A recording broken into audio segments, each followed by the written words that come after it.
ထောင်ဖောက်ပြီးဖုံးကြည့်အောင်ဆောင်နေတဲ့လူမိုက်အားလုံးပဲမင်္ဂလာပါရှင်ကျမတို့ရဲ့ channel လေးကနေပြန်လည်ကြိုဆိုလိုက်ပါတယ်ဒီနေ့မှာတော့ထောင်ဖောက်ပြီးဖုံးကြည့်အောင်ဆောင်နေတဲ့လူမိုက်ဆိုတဲ့ဇာတ်လမ်းလေးကိုတင်ဆက်ပေးခြင်းပါတယ်ကျမတို့ရဲ့ channel လေးကိုလည်း subscribe နှိပ်ပြီးတော့အားပေးခဲ့ကြပါအောင်နော်ညနေဆောင်နေဝင်တရောချိန်ဆိုရင်ရန်ကုန်မြို့ရဲ့ကားလမ်းမတွေပေါ်မှာမီးပွိုင်းမီလို့ရက်တန့်သွားတဲ့ကားရန်ကြီးတွေနဲ့အတူအပြေးလွှာလှုပ်ရှားလာကြတဲ့အရေးကလေးတွေရှိတတ်ကြတယ်အဲ့ဒီအရေးတွေထဲမှာအသက်10နှစ်သားအရွယ်ကောင်လေးတယောက်လည်းပါလာခဲ့တာပေါ့သူ့လက်ထဲမှာတော့ညှိုးနွမ်းလူနီးပါဖြစ်နေတဲ့စပယ်ပန်းကုန်းလေးတွေရှိတယ်မိုးရွာနေပူဖနှက်မပါတဲ့ခြေပွားအစုံနဲ့ကက်တရာလန်းအပူရှိန်ကိုအန်တုရင်ကားပြတင်းပေါက်တွေစီလက်ကလေးတွေဖြန့်လို့ပန်းရောင်းခဲ့ရတဲ့ဘဝပန်းလေးတွေဝဲပေါင်းဦးဆိုတဲ့အတန်လေးဟာကားဟွန်းတန်တွေအင်ဂျင်တန်တွေကြားထဲမှာပျောက်ကွယ်လူနီးပါဖြစ်ခဲ့ရတယ်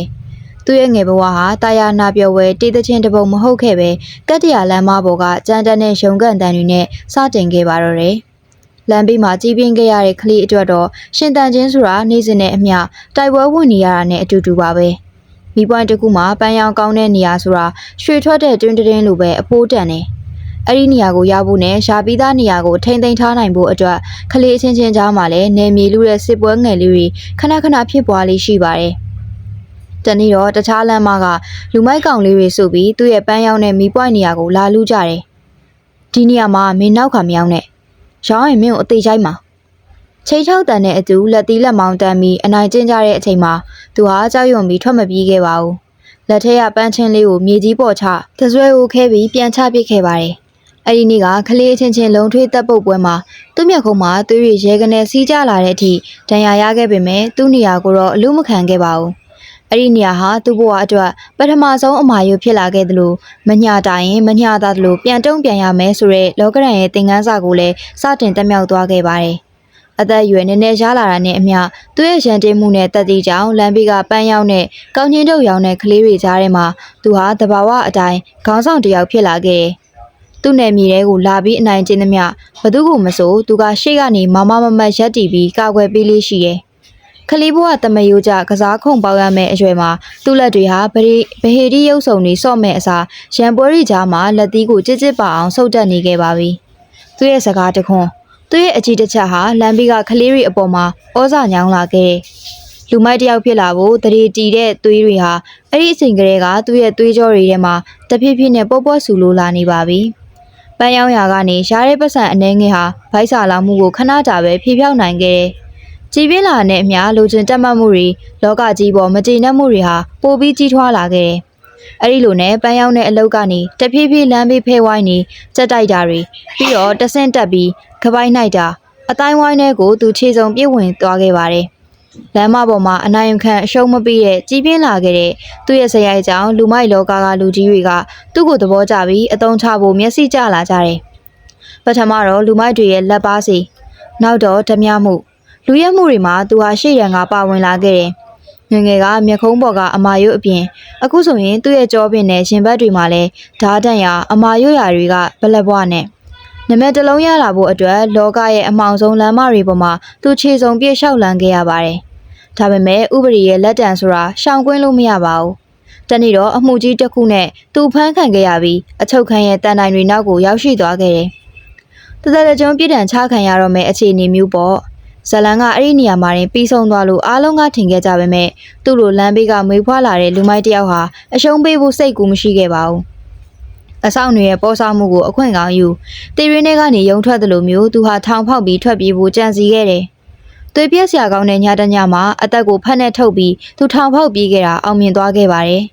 ဥပဒေရဲ့လိုက်လံဖမ်းဆီးမှုတွေရဲရီရဲ့တနက်ကြီးစံတွေကိုလွတ်အောင်ပြေးရင်းနဲ့နောက်ဆုံးသူဘဲကိုရောက်သွားခဲ့လဲဆိုရင်တောရကြောင်လေးတစ်ကြောင်ရဲ့ရှေ့ကိုရောက်သွားခဲ့ရပါသူ့ကိုလိုက်ရှာနေတဲ့ရဲတွေကိုမျက်ခြေဖြတ်ဖို့အရေးနဲ့အသက်ဘေးကလွတ်ဖို့အတွက်သူဟာသပင်တွေကိုရိတ်တင်ငန်းကိုခမန်းကရန်ကောက်ချုံပြီးဖုံးကြည့်အောင်ဆောင်လိုက်ရပါတော့တယ်လမ်းဘေးကပန်းရောင်းတဲ့ကလေးအဲ့ဒီကနေထောင်ဖောက်ပြေးလာတဲ့သွေးအေးလူမိုက်တယောက်ဟာအခုတော့တင်ငန်းဝဝအောက်မှာပုံကွက်ရင်ဘဝသေးတစ်ခုကိုစတင်ဖို့စူးစမ်းနေခဲ့ပြီတင်ငန်းဝဝကိုခြုံလိုက်ရပေမဲ့သူ့ရင်ထဲကမိရောက်တွေကတော့ငြိမ်မသွားခဲ့ပါဘူးရဲရီရဲ့အော်ဟစ်တန်တွေနဲ့ဆိုင်ရင်တောရကြောင်ကလေးရဲ့စိတ်ငြိမ်မှုဟာသူ့အတွက်တော့တကယ်ကိုစိမ့်သက်လွန်နေခဲ့တယ်ဖျားစာရွရမယ့်နှက်ခမ်းတွေကဓမြတိုက်တုံးကအမိန်ပေးတဲ့တွေကိုပဲရောင်ရမ်းအော်ဟစ်မိလူနီးပါဖြစ်ခဲ့ရတယ် မနက်လင်းလို့စွန့်ကန်ထွက်တဲ့အခါလမ်းဘေးကကလေးတွေကိုမြင်ရင်သူ့ရဲ့ငယ်ဘဝကိုပြန်မြင်ပြီးရင်ထဲမှာတမျိုးကြီးခံစားရတယ်။ဒါပေမဲ့သတိဆိုတာလက်တစ်ချောင်းစာပဲလို့မဖြစ်ဘူးလေ။လမ်းသွားလမ်းလာတွေတက္ကမတွေကသူ့ကိုအရှင်ဖျားလို့လက်အုပ်ချီနှိမ်ချဆက်ဆံတဲ့အခါတိုင်းသွေးအေးရဲ့လူမိုက်တယောက်ရဲ့စိတ်အောက်မှာသူခိုးပြုံးနေမိခဲ့တယ်။တေရင်းကလွတ်လာတဲ့တားရဲတကောင်ဟာတိုးရချုံပြီးညနေတဲ့အထိကျောင်းသင်ခန်းထဲမှာခြေတံဖွားဖွားနဲ့လမ်းလျှောက်ရင်သူ့ရဲ့နောက်ထပ်ခြေလမ်းတွေကိုစဉ်းစားနေခဲ့တာပါ။ဒီတော့ရကျောင်းလေးမှာတတ်တော်ကြီးရင်လှပြီဖြစ်တဲ့ကျောင်းတိုင်ဆရာတော်ကြီးတစ်ပါးလည်းရှိပါတယ်။ဆရာတော်ကြီးဟာလော်ကီအလွှာဆုံးကိုမြင်ဘူးသလိုလူတွေရဲ့စိတ်ဓာတ်ကိုလည်းအကဲခတ်တက်လွန်းသူပါ။သီလသမารီနဲ့ပြည့်စုံတဲ့ဆရာတော်ကြီးရဲ့မျက်လုံးတွေရှိမှသူဟာအရာရာကိုဖုံးကွယ်ထားဖို့ကြိုးစားခဲ့ရတယ်။ဒါပေမဲ့စိတ်ပရီးကိုကင်ထားတဲ့သူ့လက်ချောင်းတွေရဲ့တုံ့ရီမှုဖျားရှိကိုနေရင်နဲ့ပတ်ဝန်းကျင်ကိုအခဲခတ်နေတဲ့သူ့ရဲ့သိန်းငတ်လိုအကြည့်တွေကိုဆရာတော်ကြီးကသတိထားမိသွားပါတယ်။ငါတပည့်မင်းရဲ့ရှင်ထဲမှာပူလောင်မှုတွေအပြည့်နေပါလား။ဆရာတော်ကြီးကတာယာအေးငိမ့်တဲ့လေတံနဲ့မိန်တော်မူတဲ့အခါသူ့ကြောပြင်တစ်ခုလုံးချွေးစေးတွေပြန်တက်သွားခဲ့ရတယ်။မိမိကိုလူမိုက်မှန်းသိသွားပြီလားဆိုရဲစိုးရိမ်စိတ်နဲ့အတူသူ့လက်ဘွားတွေဟာသင်္ကန်းအောက်မှာကြစ်ပါအောင်ပြန်လဲဆုပ်ကင်မိသွားခဲ့ပါတယ်။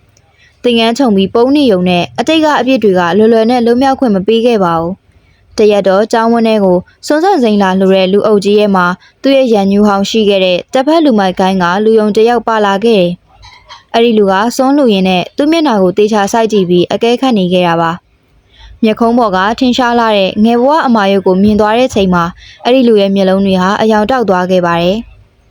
သူဟာလူမိုက်ပြီးသွေးမပြတ်ဘဲမျက်တောင်မခတ်တမ်းပြန်ဆိုင်ကြည့်လိုက်ပေမဲ့ရင်ထဲမှာတော့ဘုံတစ်လုံးပေါက်ကွဲလူနီးပါဖြစ်သွားရတယ်။သူငါ့ကိုမှတ်မိသွားပြီ။အတိကသူ့ခေါင်းထဲကိုဒုံကနေဝင်လာခဲ့ပါတယ်။ဒီကြောင်ဝန်းလေးဟာလည်းသူ့အတွက်မလုံခြုံတော့ဘူးဆိုတာကိုသူကောင်းကောင်းရှိမိလိုက်ပြီ။မောင်မိုက်တိတ်ဆိတ်လာတဲ့ညာဦးရန်ချိန်မှာဒေါရကျောင်းလေးရဲ့အနောက်ဘက်ကတစ်ပင်ရိပ်တွေကြားထဲကနေခြေတံဖွားဖွားတွေထွက်ပေါ်လိုလာတယ်။တစ်ဖက်ကိုင်းကလူမိုက်တွေဟာသူ့ကိုကလေးစားချေဖို့နဲ့ရဲလက်အပ်ဖို့အတွက်လက်နက်ကိုစီနဲ့ကျောင်းဝန်းထဲကိုတိတ်တဆိတ်ထိုးဖောက်ဝင်ရောက်လာကြတာပါ။သူကတော့ကျောင်းသင်ခန်းထဲမှာဖျားစာယိုဟန်ဆောင်ရင်းကနေအားလုံးကိုအစဉ်သင်ဆောင်ကြိုနေခဲ့တယ်။သင်ခန်းကိုကြောင်ကြိုက်ကျောင်းမိဖို့ကျောင်းတွေကဓမ္မကြီးကိုလက်ကကြစ်ပါအောင်စုပ်ကင်ထားရင်းနဲ့ပေါ့။လာပညာရဲ့လာရောင်ဟာကတ္တရာလမ်းမပေါ်ကနေထောင်နှံရံတွေကိုဖြတ်ပြီးအခုသင်ခန်းရိပ်အထိရောက်လာတဲ့သွေးစွန်းမဲ့ရံပွဲအတွက်တက်သည့်အဖြစ်တိတ်ဆိတ်စွာနဲ့လင်းပွင့်နေခဲ့တယ်။ခဏအကြာမှာတော့ကျောင်းတကားကိုဝုန်းကနေရိုက်ချိုးပြီးလူမိုက်တွေဝယုံသုံးကားဝင်လာကြပါတော့တယ်။တိတ်ဆိတ်လာတဲ့ဘုံကြီးကျောင်းဝန်းလေးဟာခဏချင်းမှာငရဲကန်တစ်ခုလိုရုံရင်းဆန်ခတ်တွေဖြစ်သွားခဲ့ရတယ်။မင်းတင်ကန်းချုံလာလဲငါတို့အမှတ်မိတယ်။ထွက်လာခဲ့ကြမှာ။အော်ဟစ်တန်တွေနဲ့အတူဓာချင်းခုတ်တန်တွေအသားတဲ့ဓာဆိုင်ဝင်သွားတဲ့အတန်တွေကဆူညံသွားခဲ့ပြီးတင်ကန်းဝါဟာလည်းတစ်ဖက်လူရဲ့သွေးတွေနဲ့ရဲရဲနှီးစွန်းထင်းလို့နေတယ်။သူ့ရဲ့ငယ်ဘဝကကတ္တရာလမ်းမပေါ်ကတိုက်ပွဲအတွေ့အကြုံတွေလူမိုက်လောကရက်စက်မှုတွေဟာဒီညမှာအစွမ်းကုန်ပြန်လဲနိုးထလာခဲ့ပါပြီ။တယောက်ပြီးတယောက်လဲကျသွားတဲ့အချိန်မှာကျောင်းထိုင်ဆရာတော်ကြီးဟာလည်းစူညံတန်တွေကြောင့်နိုးလာပြီးဒီသွေးထွက်တန်ယူမြင်ကွင်းကြီးကိုထိတ်လန့်တုန်လှုပ်စွာနဲ့လှမ်းမြင်လိုက်ရပါတော့တယ်။သာသနာမြေပေါ်မှာသွေးအိုက်ထွန်းစေခဲ့တဲ့ဒီထောင်ဖောက်ပြေးလူမရဲ့ကံကြမ္မာဟာနောက်ထပ်ဘလို့အလဲ့ပြောင်းတွေနဲ့ကြုံတွေ့ရအောင်ပါလဲ။ကျောင်းဝန်းထဲကသွေးကွက်တွေကိုအလောတကြီးစေကြောတုပ်တင်ပြီးတဲ့နောက်အရာရာဟာပုံမှန်အတိုင်းပြန်ဖြစ်သွားခဲ့ပါပြီ။ဒါပေမဲ့သူ့ရဲ့ရှင်ထဲမှာတော့လူမိုက်စိတ်ကပိုလို့တောင်ကိန်းအောင်လာပါတယ်။အကာအကွယ်တစ်ခုခုရထားပြီလို့ထင်မှတ်ပြီးဝီနီတရားတွေကိုမျက်ကွယ်ပြုဖို့သူ့ဝန့်ရဲလာခဲ့တယ်။ရဟန်းတန်ကတပါလိုက်နိုင်ရမယ့်တိတ်ခါဘုတ်တွေဟာသူ့အတွက်တော့ဟန်ဆောင်ယုံတသက်တာဖြစ်ခဲ့ရပါတယ်။နေ့စဉ်ကျောင်းသူကျောင်းသားတွေတက္ကမတွေလှူဒန်းသွားတဲ့နဝကာမအလှူတွေကိုတသနာရေးမှမသုံးပဲမိမိရဲ့ကိုယ်ပိုင်ပစ္စည်းလို့သိမ်းဆည်းတက်လာတယ်။ညနေတကောင်လူကြီးတိတ်ချိန်ရောက်ရင်တပိတ်ထဲမှာဆုံးခံလို့ရတဲ့ငွေဆက်ကူတွေကိုထိုင်ရည်တွက်ရင်နောက်ထပ်ဘလို့ထွက်ပြေးရမလဲဆိုတဲ့အကြံရုပ်တွေနဲ့ပဲအချိန်ကုန်ဆုံးနေခဲ့တယ်။ရဟန်းတစ်ပါးအနေနဲ့သူရာမေရယကံကိုအထူးရှောင်ကျဉ်ရမှာဖြစ်ပေမဲ့စိတ်အာရုံတွေပူလောင်လာတဲ့အခါမှာတော့သူဟာလမ်းဘေးလူမိုက်ဘွားကအကျင့်ဟောင်းတွေကိုပြန်ဖော်လာခဲ့တယ်။ကျောင်းရဲ့နောက်ဖေးတပိတ်ခွက်တွေအိုးခွက်တွေကြားထဲမှာတကားတယောက်စီကနေတိတိစိတ်မှားယူထားတဲ့အရက်ပလင်းတွေကိုဖွက်ထားတတ်လာတယ်။ညဦးရမှာတခြားရဟန်းတွေတရင်သုံးမိချိန်ရောက်ရင်တော့ကျောင်းသင်္ကန်းတကားကိုချက်ထိုးအရက်ပလင်းကိုဖောက်ပြီးတငုံချင်းမောတောက်လေးရှိပါတယ်။အရက်ချိန်တက်လာတဲ့အခါစိတ်ထဲကနေလမ်းဘေးကရံပွဲတွေကိုတတိယပြီးတချင်းတညီညီနဲ့ဓမြောင်တလက်ကိုထုတ်လို့တစ်သားရိုင်တွေကိုလှန်လှန်ထိုးရင်အရသာခံနေခဲ့တယ်။ ဗ ဇက်ကဖျားတရားလို့ဆိုနေပေမဲ့ကွက်ရမှာတော့ဝီနီတရားတွေကိုခြေတော်တင်လို့နေ့ရက်တွေကိုဖျက်ဆီးနေခဲ့တာပါရဟန်းတန်ဃာတွေဟာဆွမ်းစားတဲ့အခါမျှတယုံမျောလင်းချက်ကင်းယုံသာဖုံးပေးရမယ်ဆိုတဲ့ဝီနီတွေပါရှိပါတယ်ဒါပေမဲ့သူ့မှာတော့အစားအသောက်ပေါ်မမောတဲ့ကိလေသာစိတ်ကိုမတတ်နိုင်ခဲ့ပါဘူးဆွမ်းစပွဲပြင်းတဲ့အခါတခြားတန်ဃာတွေထက်ကောင်းတို့ရရဟင်းကွက်တွေကိုအတင်းလူယူသလိုလိုရှေ့ကနေလက်ဦးအောင်နှိုက်သလိုလိုတပိတ်သေးကိုအငမ်းမရထည့်တတ်ပါတယ်တကားတကာမတွေကကြည်ညိုလုံးလို့လာလှူတဲ့အသားဟင်းငါးဟင်းတွေကိုမှရွှေစားတတ်ပြီးအသီးရွက်ဟင်းဆိုရင်မျက်နှာပြက်ပြတတ်တဲ့အထိသူ့ရဲ့အမူအရာတွေကကြမ်းတမ်းလွန်းနေခဲ့တယ်အလူရှင်တွေရှေ့မှာရင်တပိတ်ကိုအတင်းဆွဲတ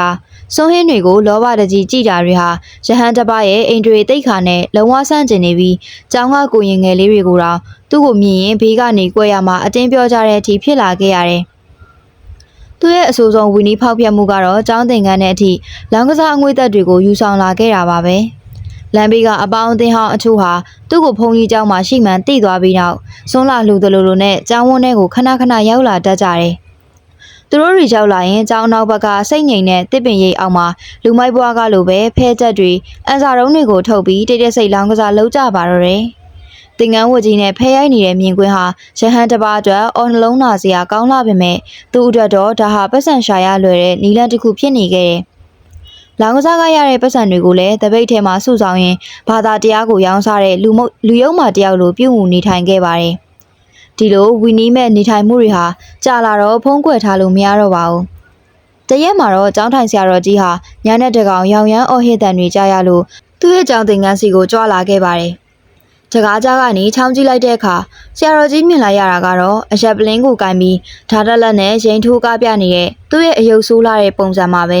။ဆရာတော်ကြီးရဲ့မျက်နှာဟာစိတ်ပြတ်အာရုံမှုတွေတန်ဝေကားတွေနဲ့ပြည့်နှက်သွားခဲ့ရတယ်။သာသနာနယ်မြေကိုဖျက်ဆီးမဲ့အညစ်အကြေးမင်းဒီเจ้าမှာဆက်နေလို့မရတော့ဘူးဆိုတဲ့တတိပေးချက်ကနောက်တနေ့မနက်မှာပဲဒုံကနေထွက်ပေါ်လာခဲ့ပါတော့တယ်။ကျောင်းထိုင်ဆရာတော်ကြီးရဲ့နှင်ထုံးမဲ့စကလုံးတွေကြောင့်ညနေတကောင်ကျောင်းသင်ခန်းထဲမှာသူတယောက်တည်းခြေဦးမပြည့်ပဲရင်ထိုးနေခဲ့ရတယ်။ဥပဒေဘေးကလွတ်အောင်သင်ခန်းခြုံထားတဲ့သူ့ရဲ့အကာအကွယ်တိုင်းကြီးပြိုပြတ်တော့မဲ့အရေးကိုတွေးရင်စိတ်အာရုံတွေဟာငယ်ဘဝရဲ့နာကြီးစရာအတိတ်ဆိုးတွေစီကိုပြန်လည်လွင့်မျောသွားခဲ့ရပါတယ်။သူဘာလို့ဒီလိုတွေးအေးတဲ့လူမတယောက်ဖြစ်လာခဲ့ရလဲ။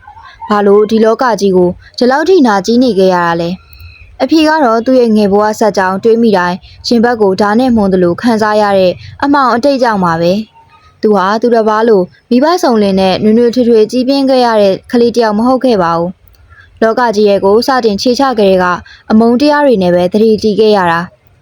သူ့ကိုမွေးဖွားခဲ့တဲ့အမေဖြစ်သူဟာလော်ကီအမြင်နဲ့ပြောရရင်ယောက်ျားမရှိပဲခလေးမွေးလာတဲ့မိန်းမဆိုပြီးပတ်ဝန်းကျင်ရဲ့ကဲရဲ့ရှုံချမှုကိုခံခဲ့ရသူပါ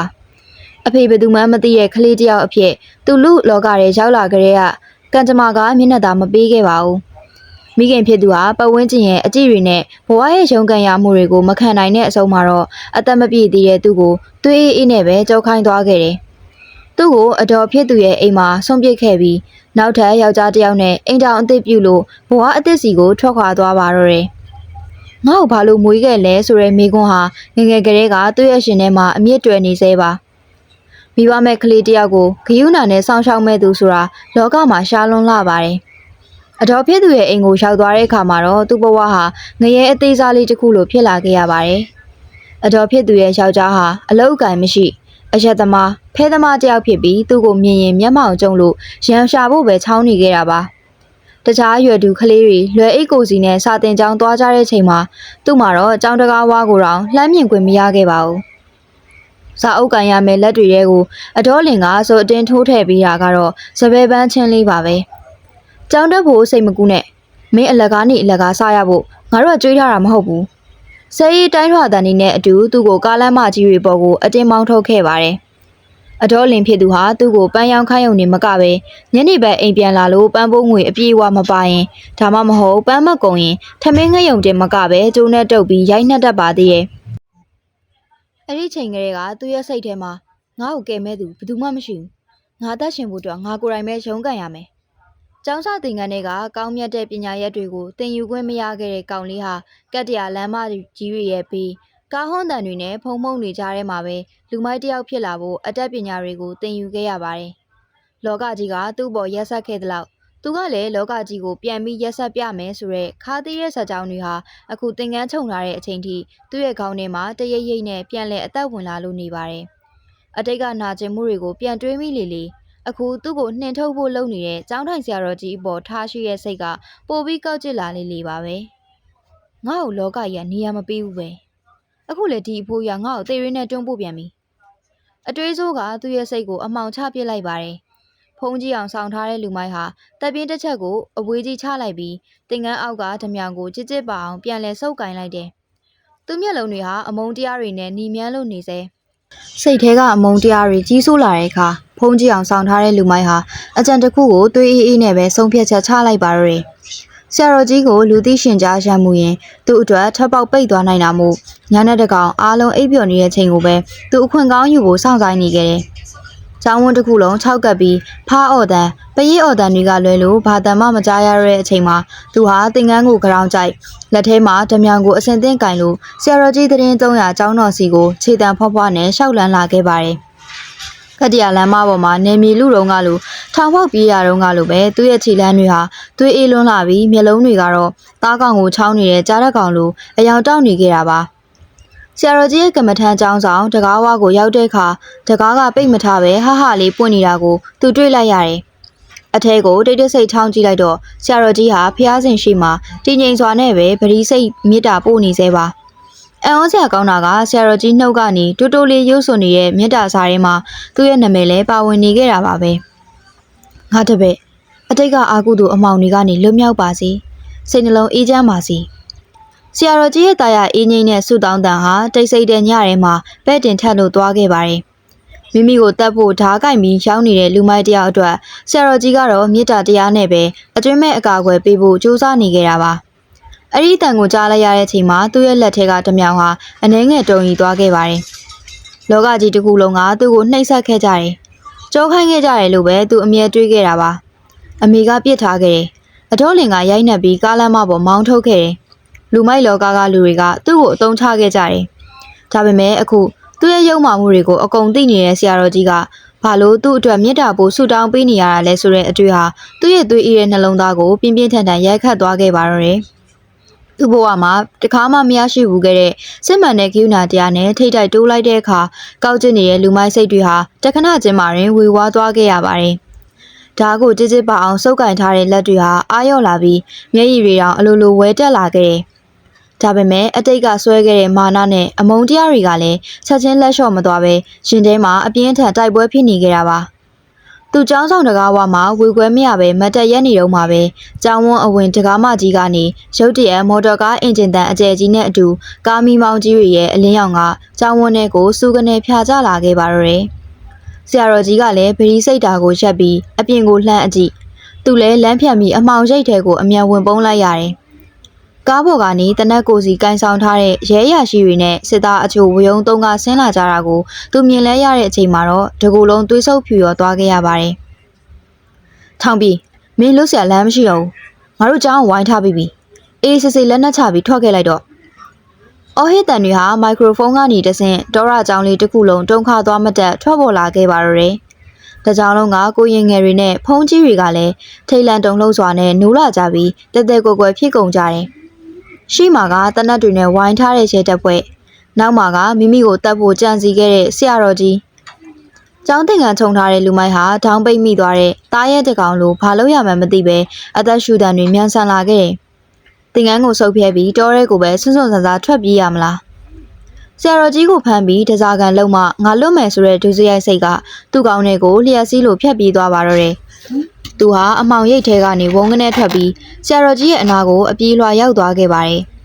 လက်ထဲကမိုးပြရောင်ဓမြောင်လေးကိုဆရာတော်ကြီးရဲ့လေပင်နာတီးလိုက်တဲ့အချိန်မှာဆရာတော်ကြီးရဲ့မျက်လုံးတွေကတုန်လှုပ်ခြင်းမရှိပဲငြိမ်းချမ်းမြဲငြိမ်းချမ်းနေသေးပါပဲငါတပည့်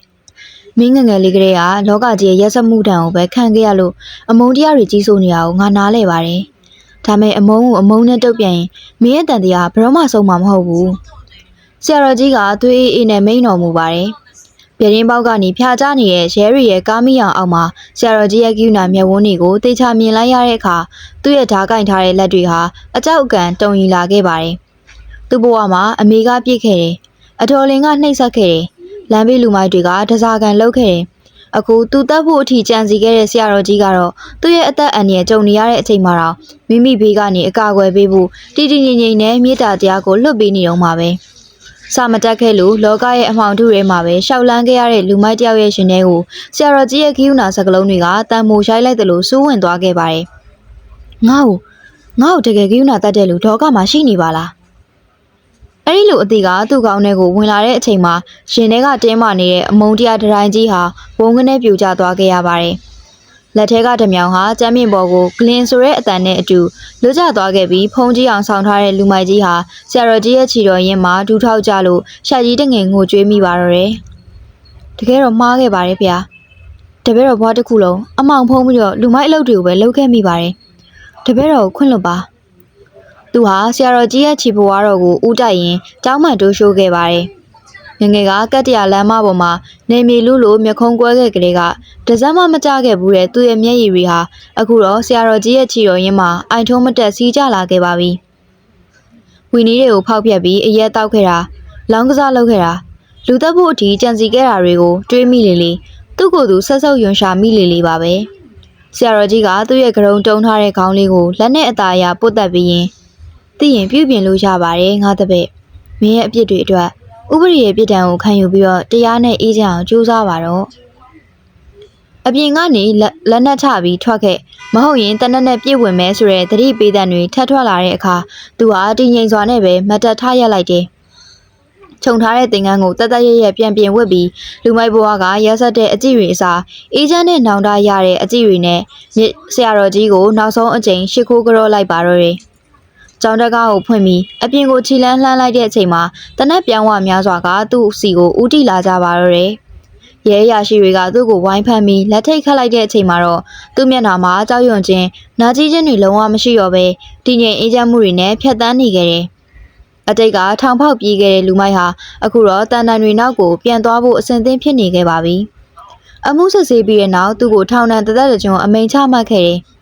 ဒါပေမဲ့ဒီတစ်ခါထောင်နှံရံတွေနောက်ကိုရောက်သွားတဲ့အချိန်မှာတော့သူ့ရဲ့ရှင်ထဲမှာအရင်လိုမကျေနပ်မှုတွေထောင်ပေါက်ပြေးခြင်းနဲ့အကြံစီတွေလုံးဝမရှိတော့ပါဘူးဆရာတော်ကြီးပေးလိုက်တဲ့မေတ္တာတရားနဲ့တန်ဝေကစိတ်ကိုရှင်ခွင်မှာပိုက်ပြီးထောင်ထဲမှာဖျားစာတွေစူးစမ်းတင်ယူတရားမဝင်တာတွေကိုဒီဇိုင်းမမတ်အားထုတ်နေခဲ့တယ်ငငယ်ကကတ်တရားလမ်းမပေါ်မှာစပယ်ပန်းရောက်ရင်အမုန်းတရားတွေနဲ့ကြီးပင်းခဲ့ရတဲ့ကောင်လေးတင်ငန်းချုံပြီးဝီနီးမဲ့ခဲ့တဲ့လူမိုက်ကြီးဟာအခုတော့ထောင်ဝစ်စုံပြပြအောက်မှာစစ်မှန်တဲ့ငြိမ်းချမ်းခြင်းကိုရှာဖွေတွေ့ရှိသွားခဲ့ပါပြီ။အတိတ်ကဒဏ်ရာတွေအမာရွတ်တွေဟာလောကကြီးကိုနာကျည်းဖို့မဟုတ်ပဲဘဝရဲ့အမှားတွေကိုသင်ခန်းစာယူဖို့ဖြစ်တယ်ဆိုတာကိုသူကောင်းကောင်းကြည်နားလည်သွားရင်ဖုံးကြီးအောင်ဆောင်ခဲ့တဲ့လူမိုက်ဆိုတဲ့ဇလန်းလေးဟာဒီမှာရင်ဆုံးသက်သွားပါပြီရှင်။ဇလန်းလေးကိုအဆုံးထိနားဆင်ပေးခဲ့ကြတဲ့ဒူးတယောက်ချင်းစီတိုင်းကိုကျေးဇူးအများကြီးတင်ပါတယ်ရှင်။နောက်ထပ်ဇလန်းကောင်းလေးတွေကိုအမြဲပြည့်နားဆင်နိုင်ဖို့အတွက်ကျမတို့ရဲ့ channel လေးကိုလည်း subscribe နှိပ်ပြီးတော့အားပေးခဲ့ကြပါအောင်နော်။တာယာလှပတဲ့နေ့ရက်လေးတွေကိုပိုင်ဆိုင်နိုင်ကြပါစေရှင်။